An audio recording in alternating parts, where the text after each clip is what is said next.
guys, so today we are going to be reviewing Dr. Sleep, and I am going to make this spoiler free for now. I might talk about it in the future once it's come out, because obviously I'm reviewing this before it has come out in theaters for a majority of people. I think, I'm not really sure in different countries what the day, what the day is that it's being released, but I was invited to an early screening last night, last minute, so of course I was like, yes, I'm gonna go. So I went and saw it last night, and I thought that would be my video for this week, although I might try to do a second video. We're gonna see. So Dr. Sleep is the fourth Stephen King adaptation and third theatrical release that we've had from Stephen King this year. So it has been the year of Stephen King, which, I love, but unfortunately a couple of them have been highly disappointing. I think Pet Sematary and In the Tall Grass were not great Stephen King adaptions. I personally loved It Chapter 2, but I do know that not everyone was happy with that movie. So it's kind of hit or miss this year for Stephen King. I do find it ironic that the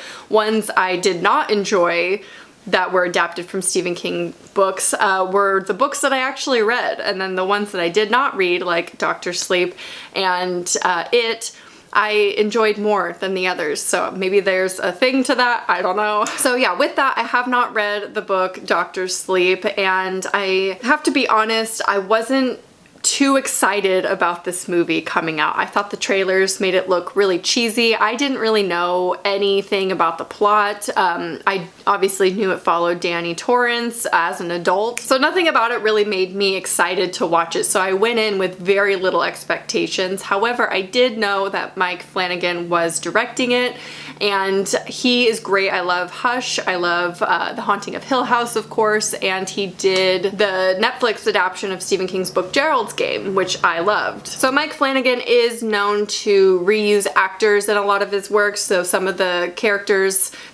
some of the actors in Dr. Sleep might seem a little bit familiar to you if you are familiar with any of his other works. So Dr. Sleep, as we know, follows Danny Torrance as an adult, and we do see a little bit of backstory in the beginning of him as a child. Again, it follows kind of what transpired after what happened in The Shining. It kind of picks up there a little bit, and we see a little backstory as to how he becomes who he is and, makes it to adulthood. And then obviously we also see that they did in fact reshoot a lot of the famous scenes from The Shining. Some people suspected that they actually just recycled footage from the original movie, but they did reshoot it. So I think that is amazing in the movie. So Danny meets a younger girl who has similar powers to him that they call The Shining, or Danny calls it The Shining. And he tries to protect her from a cult that feeds on mostly children with special powers in order to remain immortal or live as long as possible. And honestly, they kind of remind me of Pennywise a little bit, with that whole concept. There's some scenes in the movie that it's like, Pennywise? So for the first hour and a half of the movie, my suspicions that the movie would be a little bit cheesy were correct.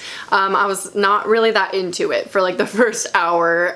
It just felt more like a dark fantasy to me, which isn't inherently a bad thing. I know Stephen King delves in that a little bit as well, with the Dark Tower series and everything. And there were a lot of mentions to other Stephen King work in this movie. I didn't hate the first the first hour of the movie. It was entertaining, but it just didn't have the Shining feel that I felt like it should as a sequel to The Shining. It was a completely different feeling of a story. Although I do want to say that The Shining to me is not my favorite Stephen King movie at all, and I don't see it as real horror. I mean, it's horror because there's creepy elements, but for me it's never been scary. So the concept of Dr. Sleep is cool, but it definitely feels almost like it's in a different world than The Shining, at least with how it's filmed and how the story is being portrayed in the movie. It just did not feel like it's related to The Shining, other than the shots that were directly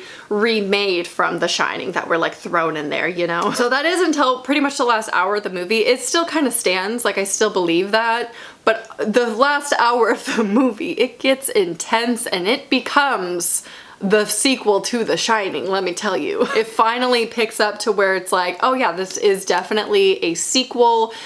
We get to revisit a lot of what we love in The Shining. I do really enjoy the second half of the movie much more than the first half. And I do think what really made this movie wasn't necessarily the horror aspects, because they were all right. It's just very familiar things, recycled horror elements, I feel, and I personally felt that the visuals were more interesting and beautiful and what made this movie really cool. So I don't know if I would enjoy the book as much, because some of the visuals in this movie that they accomplished were fantastic. Because obviously the main characters have all these powers, so I think it's really cool to see that visually as well. Now, because this video is a spoiler-free review completely, I cannot really get into the last hour of the movie, because I'm not here to spoil it for you, but that makes the movie for me. So when you go into it, which I highly recommend you do, even if you're not really fans of the original Shining, because this is just a completely different movie. Like, it's so different in terms of The Shining that it just doesn't feel that related, to be honest. But when you go into it and you're watching it and you remember that I recommended it, just wait until like the end, because it'll like come together like good movies really should, obviously. I just think that the first half of the movie, you're kind of questioning not only the characters' decisions, but also like the creators of the movie's decisions, or even Stephen King's writings. I don't know exactly how much was translated, but I have a feeling a lot of it is accurate to the story in the book. I have to imagine that it is. So sometimes you're questioning like, well, why did he set it up like that? Why did the characters make those choices? Why was it portrayed in this way? Like, what's the pacing here? What's going on? Like, because it takes a turn halfway and then it becomes something almost so separated from itself, not necessarily in a bad way. So I don't think Stephen King is necessarily great at sequels. My favorite works of Stephen King have always been his short stories, except for my #1 favorite book of all time, The Girl Who Loved Tom Gordon. But his short stories to me are unbelievable. I've reread so many of them. He never even really anticipated making this sequel, right? Writing Dr. Sleep. It was when a fan asked him what happened to Danny Torrance after The Shining is when he started to think about it. And so I feel like he put it together from there without ever having planned from the beginning what was going to happen, which is fine because The Shining is its own thing, but I think that's what makes it a little bit separated from its first part of The Shining. Dr. Sleep feels like a different story almost, and it's just, I don't know, a little disconnected. I do think it would be a very weird like situation to sit and watch The Shining and then directly after watch Dr. Sleep. I just feel like they're very different feelings of movie, and it doesn't feel like a direct sequel to me. And that doesn't mean that it's a bad movie. I really enjoyed this movie, actually. I really, really liked it. It was just not a great sequel. So good movie, bad sequel. I still recommend seeing it because I thought it was good. I am a little bit concerned because I haven't heard anyone else's opinions if I am in the minority or if people are gonna like it also. So I'm a little worried to hear others' opinions because I haven't heard anything, but I did really enjoy this movie as a separate entity from The Shining. I don't think it was successful as a sequel. I've said that so many times. We get it. Bad sequel.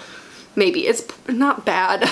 This is the first Stephen King adaptation this year that I did not feel anticipation for. I wasn't really excited. I didn't ever really feel like The Shining needed a sequel. I thought it was weird in general, and then for them to make this a movie, it wasn't necessary, so I wasn't excited for it, you know? It wasn't something that I anticipated. The trailers honestly looked bad to me. When I saw the trailers for Dr. Sleep, I was like, I'm not excited for this, but it ended up being a pleasant surprise for me, and that seems to be a trend still happening to this day. This whole entire year of movies that I am anticipating and I'm excited for are a little bit of a letdown, or a lot of bit of a letdown. Pet Sematary, I'm looking at you. And then the movies that I just don't have any real opinions about beforehand going in end up being a pleasant surprise. So maybe that's a sign to me that I need to lower my expectations in general when it comes to being excited about movies, but I think that's just a part of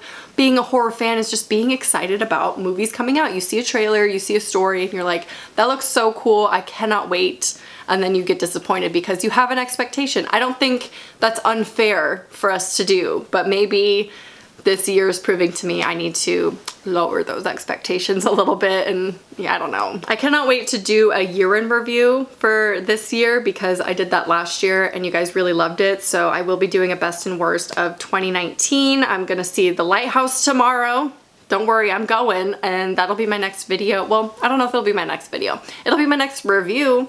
My next video is not going to be a review, but hopefully you're excited nonetheless. If you have seen The Lighthouse, let me know how you feel. And when you see Dr. Sleep, come back to this review, leave your opinions down below, and let me know if you agree or disagree with me. Anyway, but that is it for my Dr. Sleep review. Sorry, it's a little bit quick. There's no spoilers in it, so I couldn't really go into detail. Let me know if you do want me to do a spoiler video for it or put it into a movies I've been watching lately kind of video where I review multiple things. I can just throw in a little spoiler review into that. So let me know your thoughts. I feel like I'm talking very fast today. Anyway, hope you guys enjoyed this video, and I will talk to you soon. Bye.